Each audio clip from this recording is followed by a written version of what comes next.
સેવડો આપણે નાખી રહ્યા છીએ. જો ભેળ બનાવવાની તૈયારી શરૂ થઈ ગઈ. તો ભેળ મિક્સિંગ થઈ રહી છે સરસ મજાની. તળાવની બાજુમાં આપણે જવાનું છે અને સરસ મજાની ભેળ બનાવીને ના બધાને ખાવાની છે. તો હાલો આપણે આગળ જઈએ. તો અહીંયા છે સરસ મજાનું જોડેમ છે, એમાં પાણી પણ ઘણું છે. જો જોઈ શકો છો મિત્રો. તો આપણે પહોંચી ગયા છીએ અને હવે આપણે સરસ મજાની ભેળ બનાવવાની છે. આપણે બધો આપણે બેસી ગયા છીએ અને હવે ભેળ બનાવવાની તૈયારી શરૂ કરી નાખી છે. તો ટમેટા ને એવું બધું મોળી નાખે.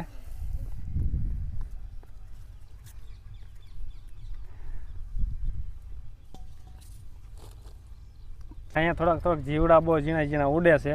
તો હવે આપણે અહીંયા આપણે કાંઈ નથી બનાવવાની ભેળ ને એવું નાસ્તો. હવે આપણે જવું છે ટાંકા ઉપર. ઉપર વયા જાય ધારમાં. તે હાલો અહીંયા બરોબર જાય મને, કારણ કે ઝીણા જીવડા છે ને એ બધા કાથરોટમાં ઉડીને આવે છે. એટલે હવે આપણે ટાંકામાં તે વહી જઈએ. હાલો ટમેટા તો મોઈ નાખ્યા હતા, પણ અંદર છે ને જીવડા ઉડીને એકલા પડતા હતા. એટલે જીવડા પડે એટલે એમાં કાંઈ મજા ન આવે. એટલે હવે આપણે જઈશું ટાંકા ઉપર. ના છે ને હવે ભેળ બનાવીએ. હાલે તો એટલે તો પગ્યા છીએ, હવે કાંઈ આગું નથી. બધા પાછા હાલીને આવે છે. અને અમારે જેનું બેન છે ને 2 બોટલ લઈને આગળ હાલી જાય છે. જો મિત્રો તો જો આપણે ટાંકે પહોંચી ગયા છીએ અને બધા ફરતા બેસી ગયા છે, કારણ કે બધાને ભેળ ખાવાની બહુ ઉતાવળ છે. આવો સરસ મજાનો સુંદર નજારો હોય અને જો આવી રીતે ભેળનો નાસ્તો કરવાની ફૂલ મોજ આવી જાય. હો ભાઈ, એટલા ટમેટા મોળાઈ ગયા હતા. અને જો આ સંજના બેન બધું કાઢે છે, ડુંગળી જેવું હોય.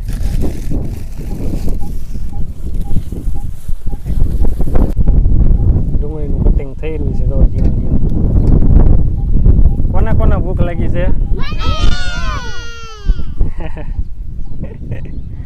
ના બધા જો કેવા વાટે બેઠા. અમારે કાંઈ કામ નહીં કરવાનું. જો ક્યાં મજા આવશે ને. જો આ ડુંગળી અને ટમેટાનું કટિંગ થઈ ગયું છે અને આ સવારનું સેવડો આપણે નાખી રહ્યા છીએ. જો ભેળ બનાવવાની તૈયારી શરૂ થઈ ગઈ છે. કેવો સરસ મજાનો સેવડો છે. ચટણી ઘરેથી આપણે કમ્પ્લીટ બનાવીને લાવ્યા હતા સરસ મજાની. એ પણ આપણે એમાં નાખવાની છે. અને આ લીંબુ પણ જો મોળાઈ રહ્યા છે, એ પણ આપણે નાખવાના છે. સરસ મજાની ભેળ બની રહી છે. અને આ નજારો તમે જો એકદમ સુપર નજારો છે, સનસેટ અને આ તળાવનો સુંદર નજારો. અને જો આ બાજુ આપણે લીંબુ જો બધા નીસવી રહ્યા છે.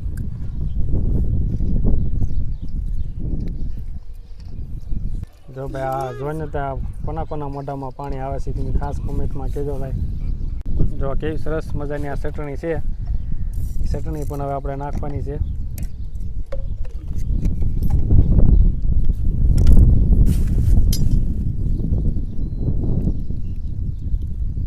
અરે વાહ, જોરદાર. તો ભેળ મિક્સિંગ થઈ રહી છે સરસ મજાની. આમ જોઈને જ ખાવાનું મન થઈ જાય. ભાઈ આમ મોઢામાં પાણી આવી ગયું ભાઈ. એ સરસ મજાની ભેળ આપણે બની છે.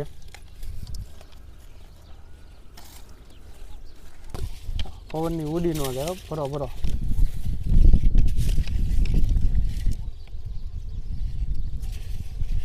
બરો ડીશ મળી છે ભરાઈવા.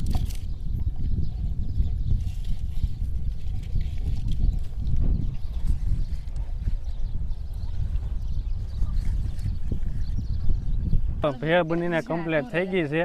તો હાલો આપણે ખાવાનું શરૂ કરી દીધો. કે સરસ મજાની ભેળ બનાવી છે, તમે જોઈ શકો છો. આપણે આમ જોઈને જ ખાવાનું મન થઈ જાય. સરસ મજાની ભેળ બનાવી છે. કેમ બની સુમિતભાઈ? મસ્ત બનીને. સુપર. સુજના બેન ખુશી કેવી બની? કેમ છે જેનુબેન?